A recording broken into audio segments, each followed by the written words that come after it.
प्रभु यीशु मसीह धर्म बदलने नहीं, वो जीवन बदलने के लिए आए। अगर उन्होंने कहा होता कि हाँ धर्म बदलो, तो हमें फिर कहने में क्या प्रॉब्लम है? हम भी बाइबल पकड़ के कहते हैं कि हाँ सब यीशु मसीह ने कहा है धर्म बदल लो, तो हमें फिर क्या दिक्कत है? जब शैतान एक व्यक्ति की लाइफ में काम करता है, वो सिर्फ उसी की लाइफ में काम नहीं कर रहा, उसके परिवार की जाके हालत देखो। क्या परिवार में अगर एक व्यक्ति भी शैतान के झांसे में है, बंधन में है, तो वो पूरे परिवार का भी उसमें नुकसान होता है। फाइनेंशियल नुकसान, इमोशनल नुकसान, सोशल नुकसान। इसलिए जब आप शराब खाने में जाएंगे, कोई आपका विरोध नहीं करेगा। आपकी फैमिली एक दो बार बोलेगी बेटा तू शराब मत पिया कर, एक दो बार बाप मार देगा, एक बार बड़ा भाई कुछ कह देगा। आपको प्रार्थना करनी होगी मीडिया के लिए कि प्रभु उन्हें बुद्धि दे और समझ दे। प्रार्थना करनी होगी देशों के लिए, प्रार्थना करनी होगी सरकारों के लिए, प्रार्थना करनी होगी फौजियों के लिए। अपने हाथों को उठाकर बोलो, आज जो कुछ मैं सुनूंगा मैं आगे सुनाऊंगा, जो कुछ मैं सुनूंगा मैं उसका प्रचार करूंगा, प्रभु यीशु मसीह के सामर्थी नाम में। मंगलवार का हमने फास्ट रखा था। किसने रखा था मंगलवार का फास्ट? जब ईस्टर वीक था तो कुछ इंपॉर्टेंट काम भी थे चर्च में, तो बहुत से जो मेरे दोस्त थे वो बाहर से आए हुए थे और मैं उनसे बात कर रहा था कि परमेश्वर ने मुझसे कहा है, पिछले हफ्ते की बात है ये, कि मुझे फौजियों के लिए प्रार्थना करनी है और मुझे उन्हें चर्च में बुलाकर प्रार्थना करनी है। तो पिछले संडे जब मैं अनाउंस करने वाला था, मैंने कहा मंगलवार का मैं फास्टिंग अनाउंस करता हूँ, उसके बाद मैं ये चीज़ को अनाउंस करूँगा। इमेजिन करो हम आप लोग सब लोग हम प्रेयर में थे, नहीं तो वहाँ पे पता नहीं और भी लोगों की जान जा सकती थी। लाख वहाँ पे सैकड़ों लोग थे। एक चीज़ मैं आपको शुरू से बताता आया हूँ कि ये साल फाइनेंशियल डिप्रेशन का होगा। और पिछले हफ्ते में मेरा एक स्पिरिचुअल सन मुझसे पूछ रहा था कि मुझे स्टॉक मार्केट में जाना चाहिए। मैंने कहा इस साल ये ऊपर नीचे ही होता रहेगा, क्योंकि घटनाएं ऐसी होती रहेंगी।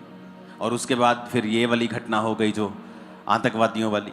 जब परमेश्वर ने हमें पहले से बता दिया पिछले साल ही कि फाइनेंशियल चीज़ें खराब होंगी, और आप प्रार्थना में हो, मैं प्रार्थना में हूँ, जो कुछ भी खराब हो रहा है उसके लिए हमें प्रार्थना करनी है, क्योंकि और कोई इसका हल नहीं है। शारीरिक हल बहुत से होंगे, लेकिन अगर आत्मा में हमें देखना है और चीज़ को स्टॉप करना है, आपको और मुझे प्रार्थना करनी होगी। मैंने कहा था कुछ चीज़ें जब आप प्रार्थना करते हैं तो वो चीज़ें ख़त्म नहीं हो सकती, वो चीज़ें कैंसिल नहीं हो सकती, कुछ इंसिडेंट कैंसिल नहीं हो सकते। हाँ, नुकसान कम हो सकता है या आप बच सकते हैं। हालेलुया। एक क्रिश्चियन परिवार भी वहाँ पे था, और वो जब जा रहा था वहाँ पे, तो जिस ढाबे में वो खाना खा रहे थे उसने नमक ज़्यादा डाल दिया। तो उन्होंने कहा कि नमक ज़्यादा डाला हुआ मेरे माता पिता खा नहीं पाएंगे, तो जल्दी बिल बना, हमें जाना है वहीं वैली में। उन्होंने कहा नहीं मैं तो जाने नहीं दूंगा तुझे, तो हम पूरा खाना खिला के दोबारा खाना बनाया, और उसमें वो लेट हो गए और 15 मिनट लेट पहुँचे वहाँ पे। और जब वो पहुँचे ही थे तो लोगों ने कहा यहाँ लोग मारे जा रहे, भाग जाओ, तो वो भागे वहाँ से। तो इस तरह की कितनी घटनाएं आपको मिलती हैं, और आपको ये चीज़ें इनकरेज करती हैं कि प्रार्थना करते रहिए, ताकि जो शैतान करना चाहता है वो ना हो या कम से कम हो। कितने मेरी बात को समझ रहे हैं? हालेलुया। आपको प्रार्थना करनी होगी मीडिया के लिए कि प्रभु उन्हें बुद्धि दे और समझ दे। प्रार्थना करनी होगी देशों के लिए, प्रार्थना करनी होगी सरकारों के लिए, प्रार्थना करनी होगी फौजियों के लिए, क्योंकि वचन ये कहता है कि आप लोग जो क्रिश्चियन हैं वो मध्यस्थता में हैं, कि आप लोगों को मध्यस्थता करनी है, आपको लोगों को समस्याएं देखनी है और उसके अनुसार आपको प्रार्थनाएं करनी है परमेश्वर के सामने। क्योंकि जब आप प्रेयर करेंगे परमेश्वर बदलेगा माहौल को। मैं आपको बता रहा हूँ, वो अपने मन को चेंज करेगा, माहौल को बदलेगा। मत्ती 8 उसकी 28 से 34 आयत में लिखा है, जब वह उस पार गदनेरियों के देश में पहुंचा तो 2 मनुष्य जिनमें दुष्ट आत्माएं थीं कब्रों से निकलते हुए उसे मिले, और वो इतने प्रचंड थे कि कोई उस मार्ग से नहीं जा सकता था। उन्होंने चिल्लाकर कहा, हे प्रभु के पुत्र, परमेश्वर के पुत्र, हमारा तुझसे क्या काम? क्या तू समय से पहले हमें दुख देने आया है? उनसे कुछ दूर बहुत से सूरों का एक झुंड चल रहा था। दुष्ट आत्माओं ने उससे विनती की, यदि तू हमें निकालता है तो सूरों के झुंड में भेज दे। अब यहाँ पर यह हमने बहुत बार वचन बहुत बार पढ़ा है, लेकिन अब जिस बात की मैं जिक्र करना चाहता हूँ वो है कि जब वो गदनेरियों के देश में यीशु मसीह पहुँचे तो लिखा 2 मनुष्य उन्हें वहाँ से मिले। वो इतने प्रचंड थे, यानी वो इतने अग्रेसिव थे वो दोनों। वचन में लिखा है कि उनको संगलों से, लोहे के संगलों से बांधा जाता था, वो संगल तोड़ देते थे, अपने आप को पत्थरों से घायल करते थे। वो इलाका उन्होंने पूरा आतंक से भरा हुआ था, कोई उस मार्ग से जा नहीं सकता था, चाहे वो मार्ग शॉर्टकट क्यों ना हो। चाहे वो व्यापारियों का मार्ग क्यों ना हो, कि अगर मुझे किराए पे एक ऑटो को फगवाड़ा भेजना है तो मुझे 700 रुपया किराया लगता है, लेकिन अगर रास्ता बंद कर दिया, जब मुझे घूम के जाना पड़े तो वही किराया फिर 1700 लगता है। तो जब शैतान आपकी लाइफ में या किसी की लाइफ में काम करता है तो वो सिर्फ उस व्यक्ति को नुकसान नहीं करता, उसके साथ साथ उस इलाके को भी नुकसान करता है, उन लोगों को भी नुकसान करता है। जब शैतान एक व्यक्ति की लाइफ में काम करता है, वो सिर्फ उसी की लाइफ में काम नहीं कर रहा, उसके परिवार की जाके हालत देखो क्या है, उसके रिश्तेदारों की भी हालत देखो, परिवार की हालत देखो, पत्नी की हालत देखो, पति की हालत देखो। आप देखो जिसकी लाइफ में शैतान काम कर रहा है, सिर्फ उसी की लाइफ में नुकसान नहीं हो रहा, उसके परिवार की लाइफ में भी फाइनेंशियल नुकसान हो रहा है, शांति का नुकसान हो रहा है। और इसीलिए जब एक व्यक्ति चर्च में आता है और छुटकारा ग्रहण करता है, सबसे ज्यादा विरोध उसी व्यक्ति का या चर्च का होता है, क्योंकि शैतान को कभी भी छुटकारा पसंद नहीं है। क्योंकि शैतान ये बात जानता है कि ये छुटकारा सिर्फ इस व्यक्ति का नहीं होगा, ये छुटकारा इसकी फाइनेंशियल लाइफ का भी होगा। एक व्यक्ति अगर शराब पीता है तो कितने लाख रुपया, कितने हजारों रुपया वो एक साल में खराब करता है। अपनी फैमिली के साथ वो घूमने नहीं जाता क्योंकि हर समय उसके दिमाग में शराब है। शाम को वो अपने बच्चों के साथ नहीं बैठ पाता क्योंकि जैसे ही शाम का वो शाम होती है उसके दिमाग में शराब घूमती है। वो अपने बच्चों के साथ समय नहीं बिता पाता क्योंकि उसके शाम को उसके समय में शराब है। अपनी पत्नी के साथ बात नहीं करता क्योंकि शाम को उसको तलब लगती है और वो शराब पीने के लिए दौड़ता है। ये क्या है? ये बंधन है। और वचन में लिखा हुआ है कि जब परमेश्वर वहां छुड़ाने के लिए गए तो शैतान कहता तो समय से पहले मुझे दुख देने के लिए क्यों आया है? क्योंकि एक परिवार में अगर एक व्यक्ति भी शैतान के झांसे में है, बंधन में है, तो वो पूरे परिवार का भी उसमें नुकसान होता है। फाइनेंशियल नुकसान, इमोशनल नुकसान, सोशल नुकसान। ऐसे बहुत से परिवार हैं जहां पर रिश्ते नहीं हो पाते क्योंकि उनकी फैमिली का एक मेंबर शराबी है। आपको समझ आ रही मेरी बात ही कि नहीं? और इसीलिए जब चर्च में लोग आते हैं, जब चर्च में आप बोलते हो कि मैं चर्च में जा रहा हूं, सबसे ज्यादा विरोध चर्च का होता है। जबकि ये बात लाखों बार बताई गई और प्रूवन है कि बाइबल में एक भी बार ईसाई धर्म के नाम का जिक्र तक नहीं है। प्रभु यीशु मसीह धर्म बदलने नहीं, वो जीवन बदलने के लिए आए। अगर उन्होंने कहा होता कि हाँ धर्म बदलो, तो हमें फिर कहने में क्या प्रॉब्लम है? हम भी बाइबल पकड़ के कहते हैं कि हाँ सब यीशु मसीह ने कहा है धर्म बदल लो, तो हमें फिर क्या दिक्कत है? इसके लिए कोई परसिक्यूशन और भी फेस करना पड़ता तो हम करते, फिर क्या डर है किसी का? लेकिन शैतान इसीलिए विरोध करता है क्योंकि वो जानता है कि जब एक व्यक्ति चर्च में जाएगा और प्रभु उसे छुटकारा देगा तो वो ही नहीं छूटेगा, उसकी फाइनेंशियल लाइफ भी छूटेगी, उसका परिवार भी छूटेगा, उसके बच्चे भी छूटेंगे, उसका भाई भी छूटेगा, उसकी बहन भी छूटेगी, जहां वो रहता है वो मोहल्ला भी छूटेगा। उसे मालूम है। इसलिए जब आप शराब खाने में जाएंगे कोई आपका विरोध नहीं करेगा। आपकी फैमिली एक दो बार बोलेगी बेटा तो शराब मत पिया कर, एक दो बार बाप मार देगा, एक बार बड़ा भाई कुछ कह देगा। वैश्याओं के पास जाओगे तो आप कूल लगते हैं आजकल कि मेरा बेटा तो बड़ा जी फनी है जी, मेरा बेटा तो बड़ा जी ये तो बड़ा मस्खरी खोर है जी, वो नशा करता है तो कोई प्रॉब्लम नहीं है। वैश्याओं के पास लोग जाते हैं, कोई प्रॉब्लम नहीं है। लेकिन चर्च में ऐसा क्या है? आप कहीं और चले जाएं लोगों को प्रॉब्लम नहीं, लेकिन चर्च जाने में ही प्रॉब्लम क्यों है? क्योंकि शैतान को मालूम है कि उसको दुख देने के लिए सिर्फ प्रभु यीशु मसीह दे सकते हैं, उसको निकाल सिर्फ प्रभु यीशु मसीह सकते हैं, छुटकारा सिर्फ प्रभु यीशु मसीह। उसको मालूम है ये बात। वचन कहता है कोई उस मार्ग से नहीं जा सकता था, उस रास्ते से कोई नहीं जा सकता था। व्यापारी उस रास्ते से नहीं जा सकते थे, लोग उस रास्ते से नहीं जा सकते थे। हालेलुया। अगर दुबई जाना है तो 3 घंटे लगते हैं, लेकिन अब पाकिस्तान ने अपना एयर स्पेस बंद कर दिया और अब घूम के जाना पड़ेगा तो 5 घंटे लगते हैं। उसी तरह ये व्यक्ति जहां रहता था दुष्ट आत्मा वाला, तो लोग उस सीधे रास्ते से जा नहीं सकते थे, घूम के जाना पड़ता था। जब रास्ता बंद हो जाता है या किसी इंसान की वजह से या यहां पर दुष्ट आत्मा की वजह से, कारण अलग अलग हो सकते हैं, लेकिन जब रास्ता बंद होता है तो लोगों को एक्स्ट्रा पे करना पड़ता है। अब टिकट के लिए एक्स्ट्रा पे करना पड़ेगा, लंबा रास्ता निकलना पड़ेगा। उसी तरह से हो सकता है कि साथ में गांव में किसी ने जाना, व्यापार करना हो, लेकिन ये व्यक्ति के कारण आम लोग भी दुखी थे। और इसीलिए जब व्यक्ति चर्च में आता है, जब एक व्यक्ति यीशु मसीह को ग्रहण करता है तो लोग उसका विरोध करते हैं, उनके खिलाफ अलग अलग कानून बनाए जाते हैं। क्यों? क्योंकि शैतान सिर्फ चर्च में आकर ही निकलता है और उसकी छुटकारा जो है वो चर्च में आकर होता है, क्योंकि यीशु मसीह ने उस छुटकारे के लिए मूल्य को अदा किया है। इसलिए वचन कहता है जो काठ पर लटकाया जाता है वो श्रापित है, वो तुम्हारे लिए बांधा गया कि तुम्हें शैतान के बंधनों से आजाद कर सके। और वचन कहता है परमेश्वर ने शैतान पर फतह पाकर जब जी उठा, मौत पर फतह पाई, शैतान पर फतह पाई, मुर्दों में से जी उठा। और आज जब तुम परमेश्वर को ग्रहण करते हो, तुम भी शैतान के ऊपर फतह प्राप्त करते हो। इसलिए प्रभु यीशु मसीह ने कहा था, मैं तुम्हें सामर्थ पर, उनकी बिच्छुओं की, सांपों की सारी सामर्थ पर अधिकार देता हूं, किसी वस्तु से तुम्हें कुछ भी हानि नहीं होगी। जो परम प्रधान के छाए हुए स्थान में बैठा रहेगा वो सर्वशक्तिमान की छाया में ठिकाना पाएगा। और तू सांप अजगर को क्या करेगा? लताड़ेगा, सिंह को लताड़ेगा, अजगर को लताड़ेगा। शैतान के ऊपर परमेश्वर ने आपको अधिकार दिया है। और इसीलिए जब अब एक व्यक्ति चर्च में आता है उसका विरोध होता है, क्योंकि शैतान को पता है अगर ये छूटा इसका परिवार भी छूटेगा, इसका फाइनेंस भी छूटेगा, इसका मोहल्ला भी छूट जाएगा, इसके लोग भी छूट जाएंगे, इसके बच्चे भी छूट जाएंगे, पत्नी छूट जाएगी, पति छूट जाएगा, उसको सब पता है, इसलिए वो विरोध करता है। इसलिए तो परमेश्वर ने कहा था जब तुम्हारा विरोध हो डरना मत, अपना काम करते रहना, डरना मत। जब आप डरेंगे नहीं, आप भी छुटकारा पाएंगे, आपका परिवार भी छुटकारा पाएगा।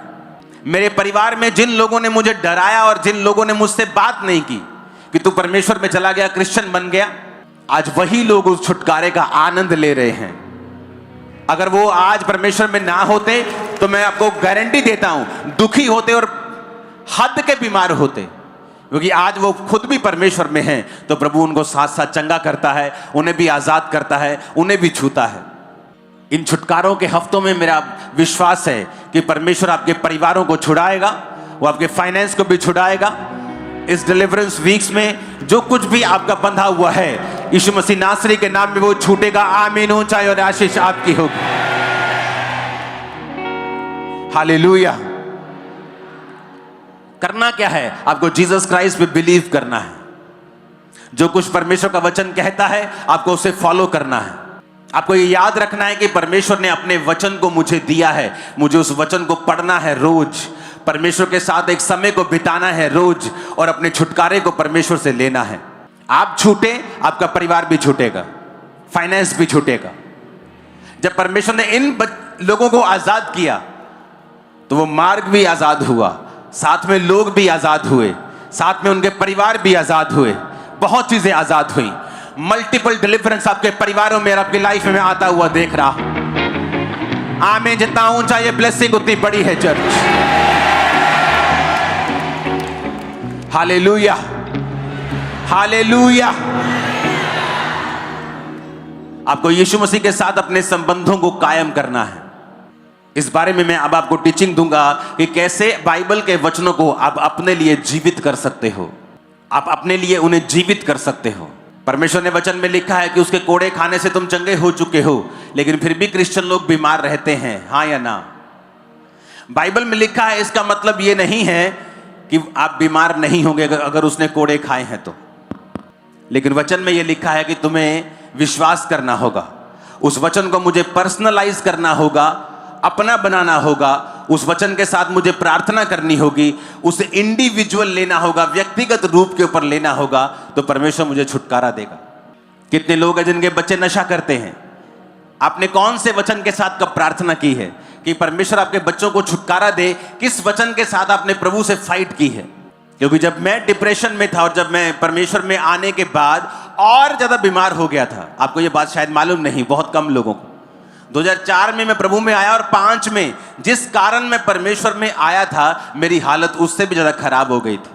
लेकिन एक बात मैं समझ चुका था कि प्रभु यीशु मसीह जीवित परमेश्वर है। ये बात मुझे समझ आ गई थी, क्योंकि मेरे सामने बीमार लोग आए और मेरे सामने वो हील हुए। ये भी नहीं कि बहुत भीड़ थी कि 80,000 लोग बैठे हैं, मालूम नहीं कि हील हुआ कि इनका बंदा है कि मेरा बंदा है। 30-35 लोग होते थे, सबके बारे में मालूम होता था कि ये जेन्युइन है, ये सब कुछ सही है। तो एक बात मेरे को पता चल गई थी कि परमेश्वर जीवित है, अगर मेरा हल हो सकता है तो प्रभु ही कर सकते हैं। लेकिन प्रार्थना मेरी कम थी, 15-20 मिनट की प्रार्थना मैं करता था, कभी एक बार कर ली, दिन में 2 बार कर ली। और एक वचन मेरे सामने आया था कि हे मेरे प्रिय भाइयों, हियाव बांधो, दृढ़ रहो, क्योंकि तुम जानते हो मसीह में की गई मेहनत व्यर्थ नहीं है। प्रभु के काम में बढ़ते जाओ, क्योंकि तुम जानते हो मसीह में की गई मेहनत व्यर्थ नहीं है। मुझे ऐसा लगा परमेश्वर ने मुझसे बात की है कि अगर मैं मेहनत करूंगा, अगर मैं प्रार्थना करूंगा तो मेरी व्यर्थ नहीं जाएगी। मैं मसीह में बहुत कुछ करके आया हूं, सब जगहें घूम के आया हूं, लेकिन मेरी मेहनत काम नहीं आई। लेकिन वचन ये कह रहा है, परमेश्वर कह रहा है कि मेरी मेहनत व्यर्थ नहीं जाएगी। उस बात ने मुझे अंदर से जगा दिया और मैंने 40 फास्टिंग करनी स्टार्ट कर दी। 40 रोजे खत्म होते थे, दूसरे खत्म, तीसरे, एक साल में 5 बार 40 रोजे रखे। और परमेश्वर ने उसी 2005 में उस डिप्रेशन से मुझे सदा के लिए आजाद कर दिया था। आज 20 साल हो चुके हैं आजाद हुए, और सुसाइड करने तक पहुंच गया था, लेकिन परमेश्वर के वचन ने मुझे संभाला। क्योंकि जब आप वचन पढ़ेंगे, आप वचन पढ़ेंगे, एक ना एक दिन कोई ना कोई वचन आपके दिल में घर घर जाएगा। आपको लगेगा परमेश्वर ने आज मुझे इस वचन के द्वारा छुआ है, ये वचन परमेश्वर मुझसे कह रहे हैं। और वही वचन के साथ आप प्रार्थना करने लगेंगे, उसी वचन के साथ अपनी जिंदगी गुजारने लगेंगे, और आप देखेंगे जल्दी छुटकारा आपकी लाइफ के अंदर होगा। आमीन। वो मार्ग भी छूटा, वो आदमी भी छूटा, उसका परिवार भी छूटा, उसका फाइनेंस भी छूटा, सब कुछ छूट गया। और छुड़ाया किसने? यीशु मसीह ने। तब यीशु मसीह शारीरिक रूप में थे, आज वो पवित्र आत्मा के रूप में चर्च में मौजूद हैं और अपने वचन के रूप में मौजूद हैं। आज आप यीशु मसीह को फॉलो कर सकते हो, उससे बात कर सकते हो, अगर आप रोज बाइबल के साथ अपने समय को बिताओ और मौका दो। बाइबल को टोटके की तरह इस्तेमाल मत करो, बाइबल को रोज पढ़ो, क्योंकि मेरी प्रॉब्लम अलग थी, आपकी अलग है। तो पता नहीं कौन सा वचन, जब आप बाइबल को रोज पढ़ेंगे, इसलिए कि आप परमेश्वर के साथ समय बिताना चाहते हैं और आप स्पिरिचुअल लाइफ को फॉलो करना चाहते हैं। आप देखना चाहते हैं कि बाइबल में क्या लिखा है, आपकी लाइफ में क्या कमी है, आप क्या करें। आपको बाइबल इसलिए पढ़नी है, और जब आप बाइबल पढ़ना स्टार्ट करते हैं, परमेश्वर आपके दिल से वचन के जरिए बात करता है। कोई ना कोई वचन ऐसा आएगा जो आपको छू देगा, और उसी वचन से आप प्रार्थना करना शुरू कर देंगे, फाइट करना शुरू कर देंगे, और वही छुटकारे का कारण हो जाएगा। और याद रखो, छुटकारा जरूरी है। मेरे परिवार में कुछ साल्वेशन तब हुई हैं जब मेरा छुटकारा हुआ है। उन्होंने मुझे देखा है कि अगर परमेश्वर इसको छू सकता है, इसे बदल सकता है, इसे सुधार सकता है, इसे ऊंचा कर सकता है, तो वो कुछ भी कर सकता है। ये मौका दे बाइबल को कि आप इसे रोज पढ़ें, कोई ना कोई वचन आपके दिल को छुए, वो आपके लिए रेमा वचन बन जाए। ऐसा वचन जो परमेश्वर ने खास आपसे कहा है, उसके अनुसार फिर अपने जीवन को आप बिताएं, उसके अनुसार प्रार्थना करें, और छुटकारा आपकी लाइफ के अंदर प्रवेश करे, और लाइफ फिर कभी भी सेम ना होगी। आमीन। ऊंचे वाला चाहिए चर्च। मैंने कहा आमीन, ऊंचे वाला चाहिए चर्च।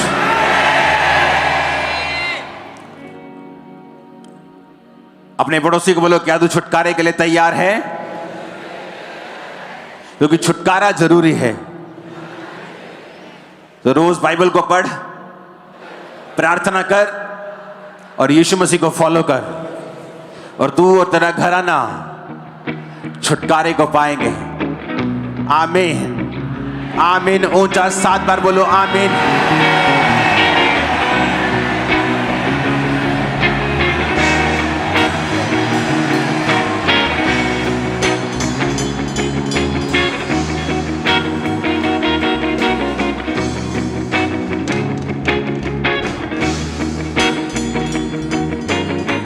प्रभु यीशु मसीह के सामर्थ्य नाम में हम मांगते हैं, आमीन। ऊंची आवाज में चर्च।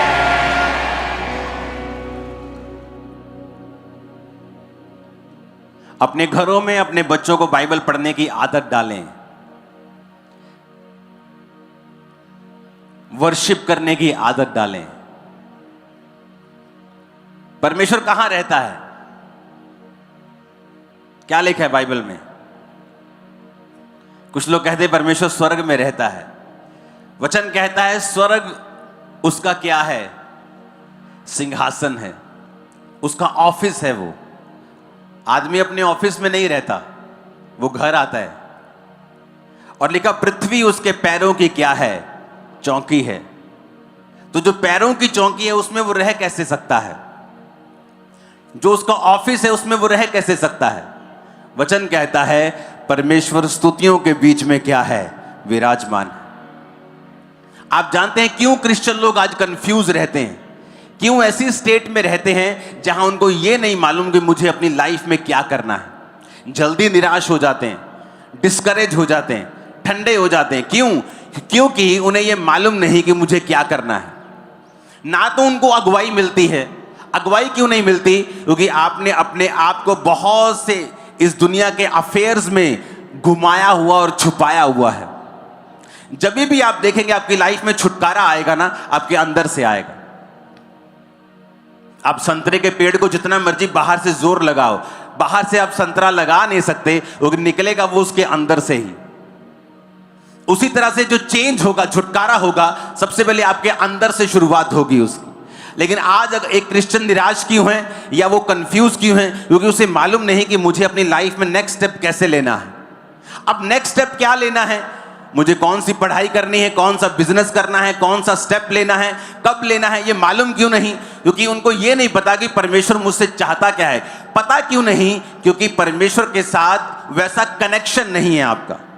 आप हैं उसके बेटे और बेटियां, आप स्वर्ग में भी चले जाएंगे, लेकिन धरती के ऊपर सक्सेसफुल होने के लिए आपको रोज परमेश्वर के साथ सहभागिता रखनी पड़ती है।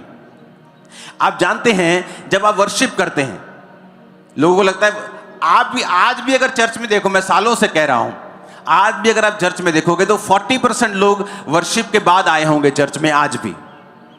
क्योंकि लोगों को नहीं मालूम वर्शिप करने का महत्व क्या है, या वर्शिप, उन्हें लगता है चर्च में फिर पहले गीत चलेंगे, उसके बाद प्रचार होगा। हम प्रचार के समय जाते हैं, उन्हें लगता है बहुत कूल चीज है कि प्रचार के समय जाएंगे। वर्शिप करने में, जब आप वर्शिप करते हैं, वो स्तुतियों में विराजमान है। जब आप उसकी स्तुति करने लगते हैं, उसकी प्रेजेंस आप पे उतरती है, और तब परमेश्वर का आत्मा आपसे बात करता है। पता है आपको, या आपकी वो ग्राउंड तैयार कर देता है। अगर उसने कुछ बीज डालना हो, किसान अगर बीज डालता है तो पहले जमीन को तैयार करता है, सीधा बीज नहीं जाके डालता, पानी नहीं लगाता, पहले वो जमीन तैयार करता है। कई बार जब आप स्तुति कर रहे होते हैं, आपकी जमीन तैयार होती है। कई बार आप स्तुति कर रहे होते हैं, अगर जमीन तैयार है तो परमेश्वर आपसे बात करता है। कई बार वर्शिप में मैंने देखा है प्रभु ने मुझसे बात की है। लेकिन लोगों को वर्शिप का मतलब नहीं पता। उन्हें लगता है कि चर्च में जाएंगे, इतना लंबा यार चर्च की मीटिंग है, हम ऐसा करेंगे, हम टेस्टिमनीज के बाद जाएंगे।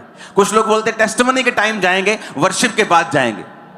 और चर्च के 40% लोग वर्शिप के बाद एंटर करते हैं चर्च में आज भी। चाहे गिनती बड़ी हो गई है, अब हजारों एंटर कर जाते हैं, वो बात अलग है, लेकिन अभी भी वो सिस्टम बना हुआ है सालों से कि वर्शिप करने का जो इंपॉर्टेंस है लोगों को पता नहीं। वो कहता है मैं स्तुतियों में क्या हूं? विराजमान। परमेश्वर स्तुतियों के बीच में विराजमान है। जब आप स्तुति करते हैं, प्रभु की उपस्थिति आपकी लाइफ में आती है, वो आपसे बात करती है, आपको छुड़ाती है, कंफ्यूजन खत्म होती है, वो धीरे धीरे आपको गाइड करने लगता है। आपको कई बार, मैं ये किस तरह से आपको समझाऊं,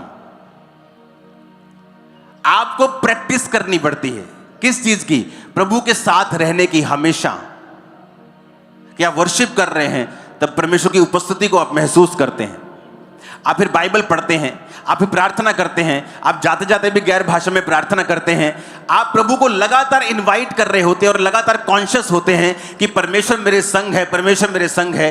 तब शुरुआत होती है। एक दिन वो छोटी सी बात करेगा और आपके 10 पुश्तें चेंज हो जाएंगे। मैं आपको बता रहा हूं, स्मॉल बात। इस सेवकाई में आने से पहले, इस जगह में आने से पहले 7 साल में मैंने 8 जगहें बदली हैं चर्च की। जो जगह लेते थे भर जाती थी।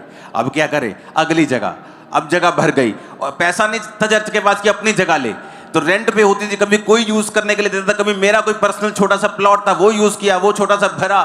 ग्राउंड यूज की, ग्राउंड वाले बोले आपने कब्जा करना, मैंने कहा हम कब्जा छोड़ के आए, कब्जे नहीं हम करते। फिर अगली जगह, फिर अगली जगह, फिर अगली जगह, अगली जगह, फाइनल ये जगह आते आते 8 जगह ही मैं चेंज कर चुका था। अगर मैं कंफर्टेबल मुझे रहना होता तो वहीं मैं 2000 लोगों की चर्च बनाता, एसी चर्च, एसी घर, आराम से रहता, क्या प्रॉब्लम थी।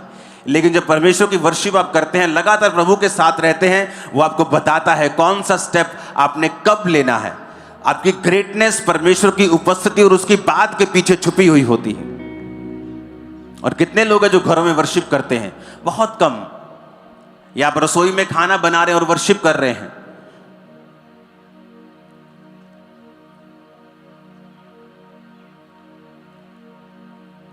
जब बाइबल के सामने हम जाते हैं ऐसा लगता है कि पूरा फेस कालक से भरा हुआ है, क्योंकि वचन कहता है कि जो परमेश्वर का वचन है ना वो मिरर है, वो आईना है, वो आईना दिखाता है कि तुम कहां स्टैंड करते हो। हालेलुया। कई बार मैं अपने प्रेयर रूम में जाता हूं और जब मैं वर्शिप करने लगता हूं, मैं लगातार वर्शिप करता हूं 2 घंटे, गीत चल रहा है, मैं वर्शिप कर रहा हूं, बीच में प्रेयर कर रहा हूं, वर्शिप कर रहा हूं। वर्शिप इंपॉर्टेंट है। जब आप प्रभु की आराधना करते हैं वो स्तुतियों के बीच में विराजमान है, बाइबल कहती है। इन छुटकारों के हफ्तों में जो आज से शुरू होगा, आपको ये बातें आज से लिख कर रखनी है। वर्शिप करने की आदत डालनी है, बाइबल पढ़ने की आदत डालनी है, विरोध में हटना नहीं है, क्योंकि छुटकारा नजदीक है। शैतान चाहता है आपका छुटकारा ना हो, लेकिन आपका छुटकारा होगा यीशु मसीह के नाम में। और हर एक व्यक्ति का छुटकारा होता है। मुझे भी अगले लेवल पे जाना है तो मुझे भी एक छुटकारे की जरूरत है, तो परमेश्वर छुटकारा देगा। रास्ता यही है, रास्ता वचन के बीच में से होकर जाता है, उसकी उपस्थिति के बीच में से होकर ही जाता है। आज से ये कलीसिया एक और प्रार्थना करेगी सभी स्टेट्स के लिए, इंडिया की सारी स्टेट्स के लिए, जहां जहां परसिक्यूशन हो रही है, क्रिश्चियन लोगों की बहुत सताव हो रहा है। आप उन स्टेट्स के लिए, उस स्टेट्स के सारे सरकारों के लिए आप लोग प्रार्थना करेंगे, और इसे भूलना नहीं है। आज के बाद इस पॉइंट को भूलना नहीं है, क्योंकि उन मसीह लोगों को आपकी प्रार्थनाओं की और मेरी प्रार्थना की जरूरत है। हम ऐसा नहीं सोच सकते यहां सब कुछ ठीक है तो वहां सब कुछ ठीक नहीं, तो हम ठीक है तो सब ठीक है। लेकिन हमें दुखों में शामिल होना है, हमें प्रार्थनाओं में शामिल होना है, जो कर सकते हैं उन्हें करना है। आमीन। जब भी आप प्रार्थनाओं में बैठे, खास तौर पे अपने सेवकों के लिए, चर्च के लिए, ये चर्च के लिए, बाकी स्टेट्स के लिए, उनकी चर्चेस के लिए आपको प्रार्थनाएं करनी है। और मेरा विश्वास है परमेश्वर बदलाव लाएगा। आमीन।